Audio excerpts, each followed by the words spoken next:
Welcome. My name's James. I'm the candidate coach. Thanks very much for joining me today for this workshop, how to write a knockout cover letter. Now, if you attended our previous workshop, we focused on how to create an amazing resume. And if you want to watch that workshop again, I'll be sharing the link with you shortly so you can watch a replay. In that workshop, we talked about the importance of your resume actually selling you and your resume kind of being like an advertisement for you. It represents you. It's your personal brand. It needs to promote you. It needs to make the employer want to pick up the phone and give you a call. Now, cover letters are in some ways exactly the same, but in some ways they're very different. So in today's session, what I'm going to talk to you about firstly is why cover letters are important. I'm going to show you how you can make a really attractive and eye-catching cover letter that is actually easy to repeat each time you go and apply for a job. When I speak with candidates, one of the main reasons they don't like submitting cover letters is because it takes a lot of time. The expectations with cover letters is that you will really tailor them far more so than you will do your resume. And so if you're applying for multiple jobs each day or each week, you're really needing to create multiple cover letters in some ways from scratch is what many people believe. But what I'm going to show you today in our workshop, I'm going to share with you my template. It's kind of like my secret recipe. It's my formula for creating amazing cover letter that you can customize, that looks really tailored, and that you can change for each job without having to do a huge amount of work. So strap yourselves in. We're going to have a great session today, and I hope that you really learn a lot. Now, it's probably important to remember that when you are attending a workshop, you're probably going to hear lots of new things today. You're going to hear lots of new things. You might not be able to absorb everything. So don't aim to have your complete overhaul of your cover letter unless you really need it. But if you can get one or two things out of today, one or two tips from today's session that really help you with your cover letter moving forward, then I think it will have been time well spent. So how do we write a knockout cover letter? Well, before we get into it, just a couple of housekeeping things. I am streaming to you live today via our YouTube, Facebook, LinkedIn, Twitter channel. I'm appearing on many of our partner sites. A very good morning if you're watching us one of our partner sites today. If for any reason I do drop off the line, if I fall off the line for any reason, please just wait for me to rejoin. It doesn't happen very often, but I do a lot of live streaming and just occasionally we get a gremlin in the line. What I'd love you to do, though, is to ask lots of questions. The Q&A is live today. So if you ask a question in the comments box, a few of you have already said good morning, you will get a response. We will answer your questions live as we're going along today. But also take lots of notes. Take notes as we're going along. And we'll take even further questions at the end of the session today. Maybe you've got a question about your resume, your interview technique, where to find jobs. So the questions don't have to be just limited to cover letters at the end of the session. We will hang around and we will answer the questions that you would like to have answered. A little bit about me, your presenter. Who am I? Well, my name's James. As I said, I'm a director at Smart Recruitment, and I've been at Smart Recruitment since 2005. So I've spent my whole career in recruitment since I graduated in HR in Melbourne, in Australia. I've conducted over 3,000 interviews, over 600 group assessments in that time, and placed over 1,000 people into jobs. Probably for the context of today, over that period of time, I've easily read 100,000 resumes, and I'd say probably 2/3 of those resumes had cover letters. So yeah, 50 to 60,000 plus cover letters I've read over my recruitment journey. And I've really noticed how big a difference a good cover letter can have. It can make all of the difference. And we launched the Candidate Coach, the platform that we're meeting on today, in December 2019. Now, one of the myths, I want to debunk one of the myths to start off with. A lot of people will tell you, look, you don't really need to write a cover letter. Cover letters aren't read anymore. They're kind of, they were good in 1995, but they're just not relevant anymore. I want to tell you that is absolute complete bollocks. Unless the recruiter that you are applying to tells you they are not going to read your cover letter, you should submit a cover letter. I will be reading cover letters today. A lot of my colleagues will be reading cover letters today. Candidates who don't send through a cover letter are missing out. Now, if a recruiter says to you, hey, I'd love you to apply for this job, don't worry about a cover letter, we don't read it, that's fine. Then you don't need to go and submit a cover letter. But unless you specifically know in advance that is the case, then you need to submit a cover letter because it's too much of a risk. Now, as I mentioned, yesterday we ran a great workshop, Create an Amazing Resume. And there's not much point in having a great cover letter unless you have a great resume to go with it. You can go and watch a replay. So I'll leave this up on the screen there for a moment. I know with a YouTube link like that, it's capital letters and it's lowercase letters. But if you want to go and watch a replay of our workshop, How to Create an Amazing Resume, which partners in many ways with today's workshop, Write a Knockout Cover Letter, screenshot that, write that down quickly, go away and watch that workshop on our YouTube channel. Or if you attended last week and you want to watch it again, go and knock yourself out and make sure that you've got an amazing resume to go with your knockout cover letter. So, cover letters. I want to start off by asking you a couple of questions. Feel free to type these into the comments box if you like, what your answers are. Question number one, are you submitting a cover letter with every application? I've kind of given this away. Is it yes? Is it no? Or is it just sometimes? Is it just sometimes that you're submitting a cover letter? And then the follow-up question, are you tailoring each and every cover letter to make it specific to that vacancy? Or are you using the same cover letter? Are you using the same cover letter to apply for every job? Yes, no, or sometimes. Feel free to type your answer in wherever you're watching. I want to share something with you. So this is Joanne. She's a recruiter. Joanne reads cover letters before she opens the resume. So imagine if you're applying to a job that Joanne's recruiting for. She's going to look at your cover letter first. She's going to read your cover letter before she reads your resume. Now, Joanne's not the same as every other recruiter out there. Joanne's probably more unusual in the way she goes about it. The challenge for you is you don't know who is reading your application. You don't know whether you're sending it to Joanne or whether you're sending it to somebody else. If you have a poor cover letter, or if you don't have a cover letter, she might not even open your resume. Have you ever thought about that? Having a poor cover letter or having no cover letter can mean your resume will not be opened up at all. So, as I said before, it's a risk. And my view is you can only submit two things. A resume and a cover letter. 99% of the time, that's all you can submit, a resume and a cover letter. Why would you skip one of those? Why would you pass on this opportunity? I think a lot of people are fearful of having a bad cover letter. And so instead of having a bad cover letter, they opt for no cover letter. Whereas what I'm going to show you now is how easy it is to create a knockout cover letter. All right. So, what actually are cover letters? Well, sorry, just to re-highlight my answers there. The answer is yes and yes. Yes for every application. We need to be submitting a cover letter for every application. And yes, we must be tailoring our cover letter for every application. Now, I know what you're thinking here. You probably think, James, this means it's going to take a lot of time. It's going to take a lot of time. I've got to tailor my resume. I've got to tailor my cover letter. I'm looking for work at the moment. What I say to a lot of my students when I'm coaching them is I really want you to only apply for a maximum of 2 jobs every day. Because for each application, yes, you need to be going and reading the ad thoroughly and understanding it. You need to be researching into the company. You need to be tailoring your cover letter and you need to be tailoring your resume. You want to be applying specific for that vacancy. That is going to take you 2 or 3 hours per application to do it well, because you need to do it well.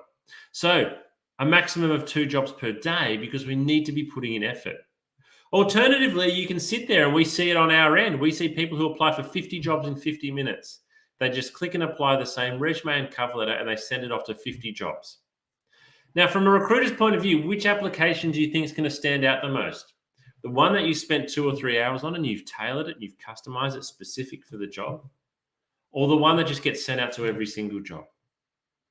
Have a think. I'm not saying that you can't apply for more jobs than that.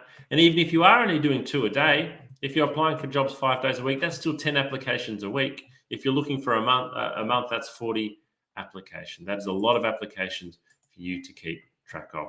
We need to make sure that we're keeping track of our applications. Okay, so cover letters. We actually use different language.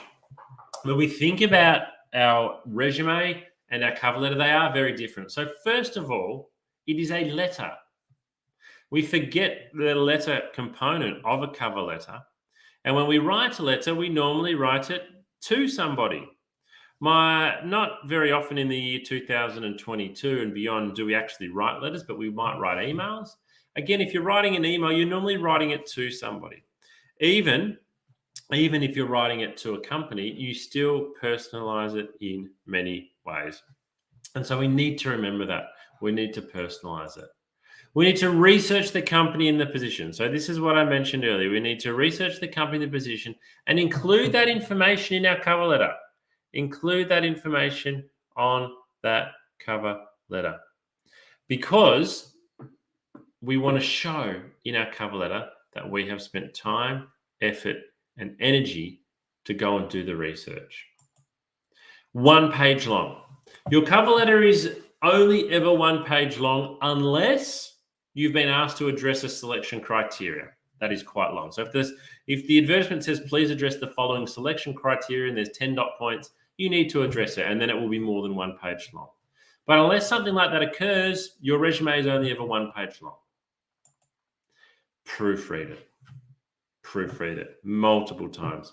Everybody thinks that their cover letter doesn't have a mistake, but guess what? Most cover letters have a mistake. I have a lot of mistakes in my own work. I don't see them most of the time because when I read something back to me, I read it the way I meant it to sound. So most mistakes people make, they're not spelling, they're not typos, they're grammatical errors. And they're really hard for you to pick up. So proofread it multiple times. So what do we need to stop doing? Let's hold up that stop sign. Stop. Stop submitting the same cover letter for every vacancy because it just makes you look like a lazy candidate. All right, this is what a good cover letter looks like. So I'm going to show you, run you through the outline, and then I'm going to show you a couple that I've created. So guess what? It is just 4 simple paragraphs. Now, on top of the 4 paragraphs, we might include our own details in the top right-hand corner. We might include our address or something along those lines. But a great cover letter or a good cover letter looks like this. So paragraph 1, specifically address the role and the company you are applying to. 2 sentences should be enough. So if you're applying to a job with me, it would say, Dear James, please find attached my resume and cover letter for the sales representative position at the Candidate Coach. It's that simple.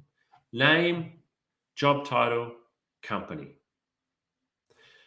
If you do those things straight away, as the reader, I can see, okay, first of all, this candidate has taken the time to at least edit their cover letter a little bit and they've used my name.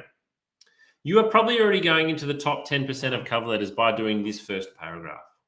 Most of the cover letters I get are Dear Sir or Madam, to whom it may concern, about the vacancy.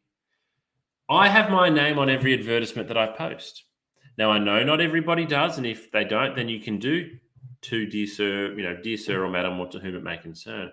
But if there is the name of a person on the advertisement, always use their name. My name is on there. What it means for me is I can actually see who's taken the time to at least put my name on the cover letter. So paragraph 1 is easy. Should only take you 2 or 3 minutes. Now, if you really want to stand out, let me share a little secret with you. If you are applying for a job and you want to send in a cover letter and there is no name, I would encourage you to call the company and just say, hey, I'm about to apply for the sales representative position. Can you please let me know who I should address my cover letter to? Now, if the person on the other end of the line says, yes, you can address it to Samantha Brown. Or the person on the other end of the line might say, I can't give you that information. If they can't give you that information, don't worry about it. You've lost nothing. But if they tell you the name of the person is Samantha Brown, and if Samantha Brown is going through 100 resumes and 70 cover letters, and one cover letter says, "Dear Samantha," do you think that's going to stand out? Absolutely, it will. So be brave, make a phone call, see if you can find out. It could be the one thing you do in the whole recruitment process that gets you the job, because all the other candidates are good. You've got a good background, you've got a good resume, they've got a good background, they've got a good resume, you interview well, they interview well. But Samantha remembers that from the start, you had a name on a cover letter. And so there's a bit more interest in your application. It sounds silly, but it can often work that way. So that's paragraph 1. Only takes 2 minutes, unless you're going to make a phone call. Might take 4 minutes. It's easy to do. Paragraph 2. So this is where we need to start to do a little bit of work. So we want to mention 2 or 3 things here that we know about the organization or the vacancy. So we do some research. We can go onto the company website. We can go onto their careers page. We can find their annual report. In some ways, it doesn't really matter overly what we mentioned here. Our aim here is to show the person reading this paragraph, we have done research. We have gone away and we have done a lot of research, and we want the person reading the cover letter to think, wow, look at this. They've mentioned 2 or 3 things here that they know about us. They sound really keen on working for us. We do that by mentioning 2 or 3 things we know about the organization or about that particular vacancy. It's to show off. And then paragraph 3, we're going to talk about ourselves. So paragraph 2, it's about the company or the job. Paragraph 3, it's about ourselves. So we're kind of repeating the process. We're going to mention some key skills or experience about ourselves that are relevant to the position. We can only pick 2 or 3 things here. 2 or 3 things. And this is one of the reasons, again, why your cover letter must change for every job. Even if you are out there and you are just looking for a customer service job, every customer service job is a little bit different. Every customer service advertisement is a little bit different. In paragraph 3, key skills or key experience. So we can maybe mention 2 or 3 things. We've got to mention 2 or 3 things that we've done that are relevant to the job. There is no point in mentioning that, we have great phone-based customer service experience if the job is not asking for it. If the job is asking for it, we want to mention it. So we've got a tailor here. So paragraph 3, what are our key skills relevant to the position? And then paragraph 4, it is a brief conclusion. Something like, thank you for reading my cover letter. I can be reached on this number, and I look forward to hearing back from you. That's a 1-minute line. So paragraph 1 and 4, very straightforward. They only take a couple of minutes. Paragraph 2 and 3 is where we need to do the work. But again, I don't think the amount of work I'm asking you to do here is excessive. And if you do it, if you follow my formula here, you will be in the top 1%. Top 1% of cover letters. I guarantee. Because, as I said before, most people are lazy. When it comes to cover letters, they do the bare minimum. So if you can tailor yours, you will really have yours standing out. All right, I'm going to show you now how I've applied my own rules into writing a cover letter. Here we go. So, top right-hand corner, you might see there that I have included the address. But then we get into the cover letter. So, dear Rupert, I'm writing to you as an enthusiastic applicant for the marketing coordinator with Duke Industries. So we've used a person's name, Rupert, the job title, marketing coordinator, and the company, Duke Industries. Again, straight away, this sounds really good. It sounds really good. I know that this person has taken some effort straight away with this cover letter. All right, paragraph 2. Here's where we're going to talk about what we know about the company or the vacancy. Sorry if it looks like I'm looking over to the right, because that's where my presentation screen is. I'm right. So I've long followed Duke Industries and was impressed to see them win an award at last month's National Marketing Awards. To be recognised for digital innovation is a great achievement. As a passionate marketing graduate, I've studied Duke Industries' graduate marketing program and am impressed with commitment to both technical and holistic learning. Now, this is a made-up company and a made-up cover letter. You might think that that paragraph there sounds really specific, but have a look at it. If Duke Industries did win an award, it would be on their company website. It would probably be on their socials, and we're just mentioning that in the cover letter. We're also mentioning that we've studied their graduate marketing program, and we're really impressed. So again, if I was reading this cover letter, I'd think, yes, this candidate is doing a lot of research. They've put a lot of effort in. They know about us and they know about our program. They're not just throwing this cover letter out to the job like they do every other job, or like most candidates do. All right, paragraph 3, this is where we're going to focus on ourselves. Whilst completing my master's in marketing last year, I was given the opportunity to work as an intern in the marketing department at Rosenberg and Associates. This 12-month placement included 4 rotations. However, it was digital marketing which I enjoyed the most. I worked with several of our top-tier clients and gained great exposure. I was awarded Intern of the Year from a pool of 20. Now, you might not be able to make those claims. You might not have been Intern of the Year. But what you can see here is that the person is mentioning some skills or experience or achievement that is really relevant to the job. We know it's a marketing coordinator role. So we're talking about how we've worked in a graduate marketing placement. It's very, very relevant. Then paragraph 4, it's a simple sign-off. Oh, sorry, one more thing on paragraph 3. If you've made an achievement, mention it. If you've won an award, you've done something that was top performing, mention it in your cover letter. Be really, really proud of that achievement. And paragraph 4, it's a simple sign-off, isn't it? It is a simple sign-off. I look forward to hearing back from you regarding my application. I'll be able to make myself available at short notice. So paragraph 1 and 4, 1 to 2 minutes each.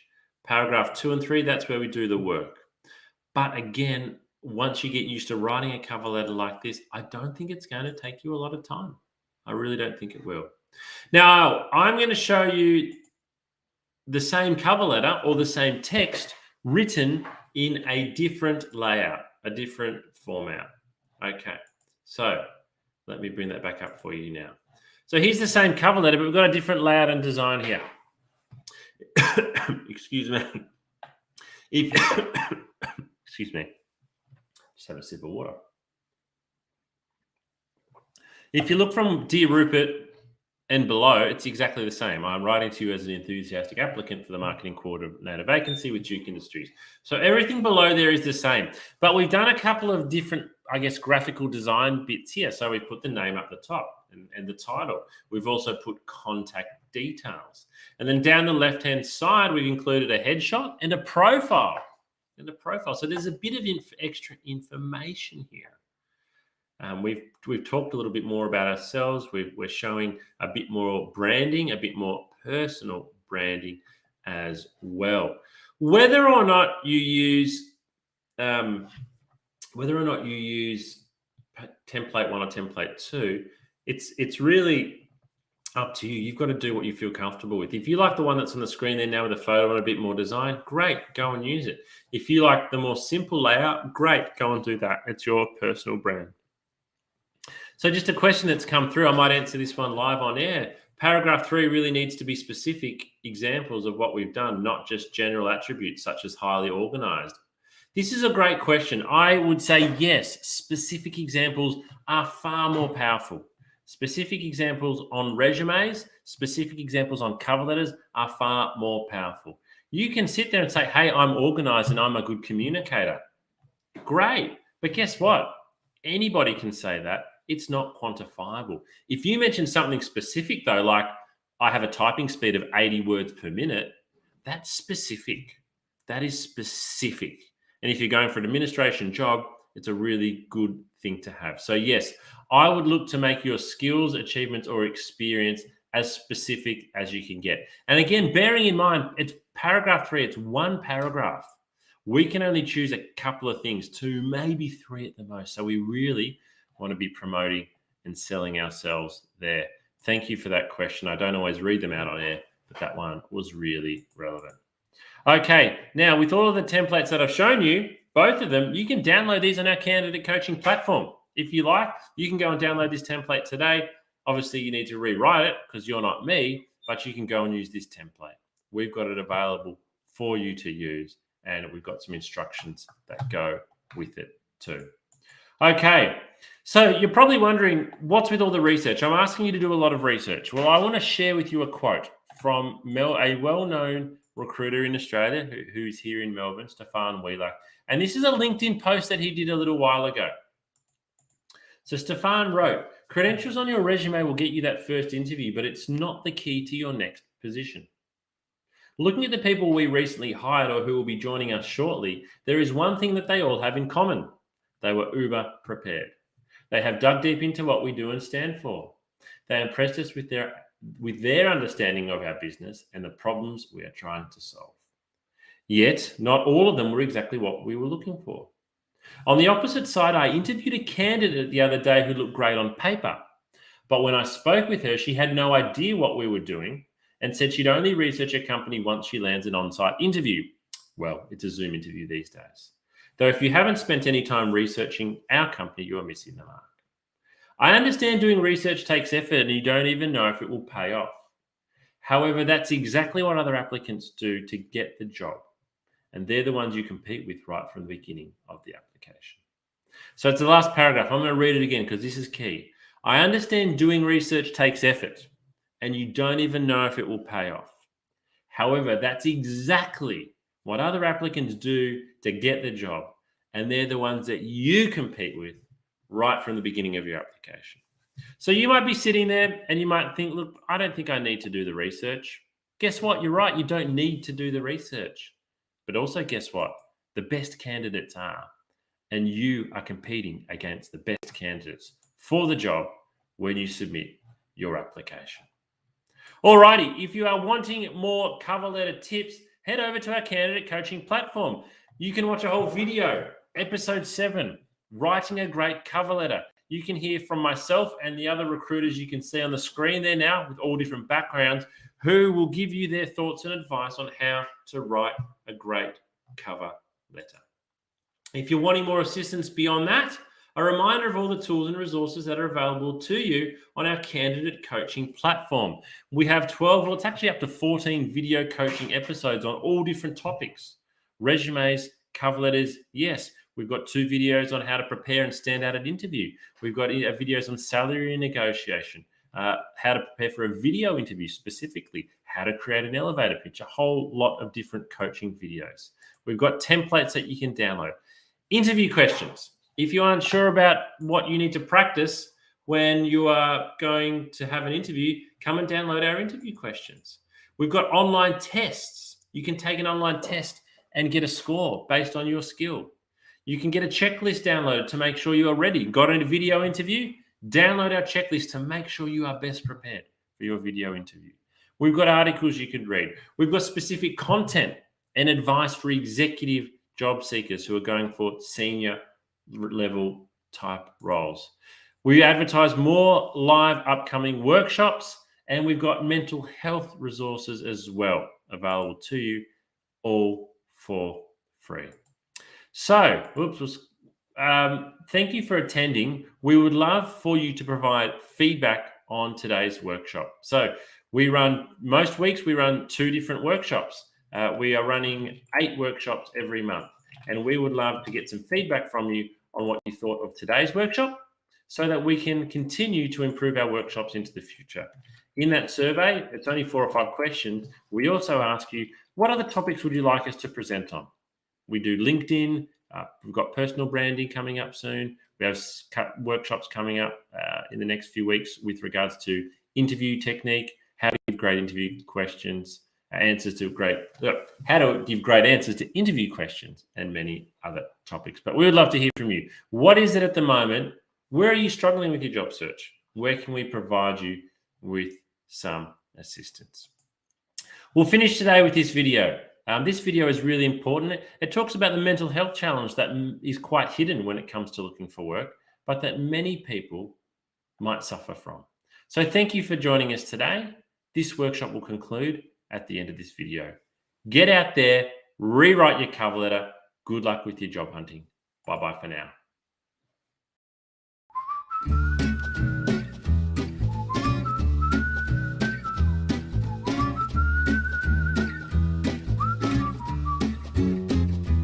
you're not feeling terrific at the moment and you feel like your mental well-being has taken a little bit of a dip, please remember this is not going to last forever. There's lots you can do to manage your mental health and get back on top of it.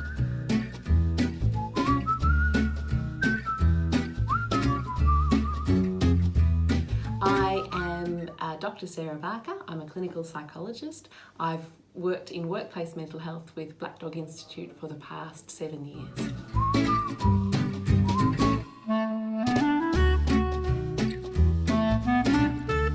I work with a lot of adults and young people, mainly with anxiety, depression, trauma as well, a range of issues, and many who are looking for work and undergoing that process of trying to find employment.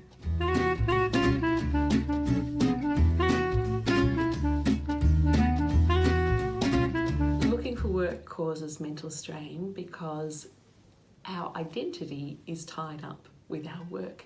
Work gives us meaning, it gives us purpose, it gives us company and connection. So it's stressful for lots of reasons looking for work, and it can take a toll on our mental health.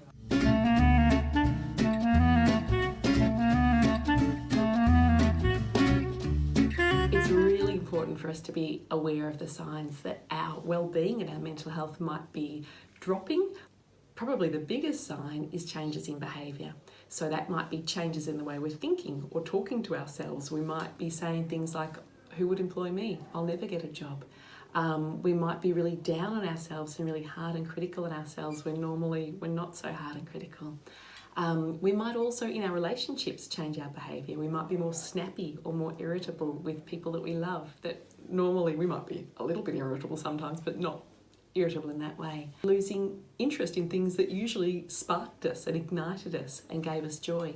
So perhaps usually we like walking the dog and suddenly we start thinking, I can't be bothered walking the dog today.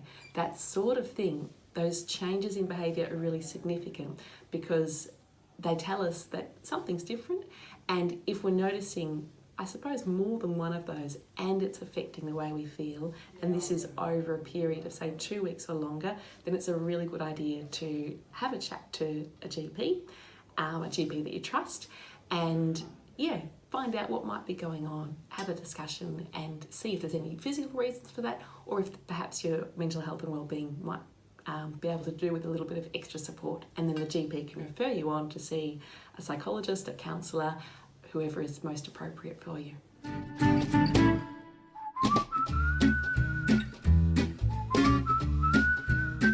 There are so many great things you can do to look after your mental health when you're looking for work, and it's really important that you do. My very top tip would be really talking kindly to yourself and being compassionate with yourself.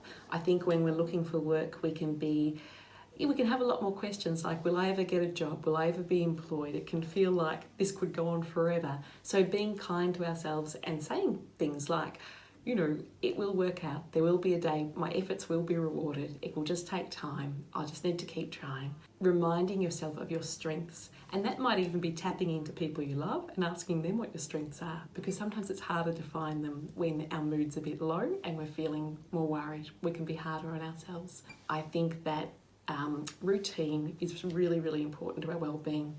When we're looking for work, we mightn't have such a regular routine because there mightn't be a 9 to 5 start and finish time for a job, or there isn't.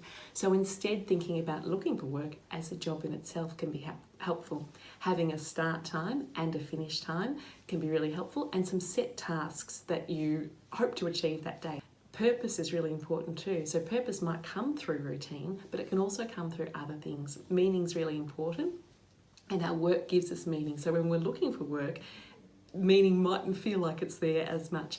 Part of what we can do is infuse those tasks with meaning. So I am doing these things today, I'm looking for work, and that is meaningful in itself because there's an end goal to this. It will be something that's good for me and good for the people that I love as well.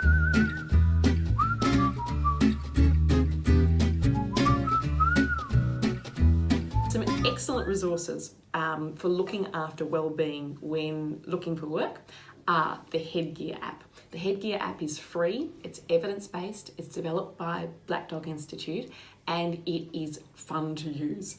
It uses mindfulness, so a technique to really help us relax and reduce physiological arousal, which can often occur when we're feeling anxious.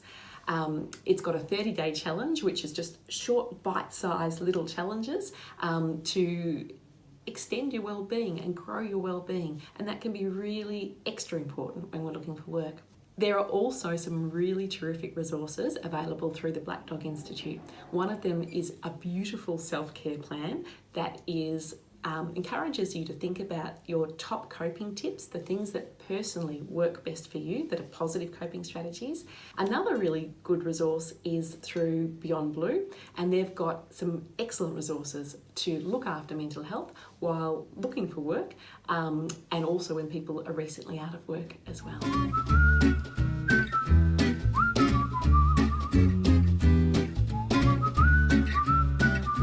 Probably time to seek professional assistance when you notice your mood is lower and you're feeling more down than usual, when you're worrying more and perhaps worrying excessively about things that you wouldn't normally worry about, and perhaps in your relationships too, when you're more tense with people and perhaps more snappy or irritable. All of these are signs that perhaps our mood is not in the greatest space, and our well-being is not in the greatest space, and that it can be a great idea then to chat to your GP, who can then refer you to an appropriate person to help you strengthen your well-being.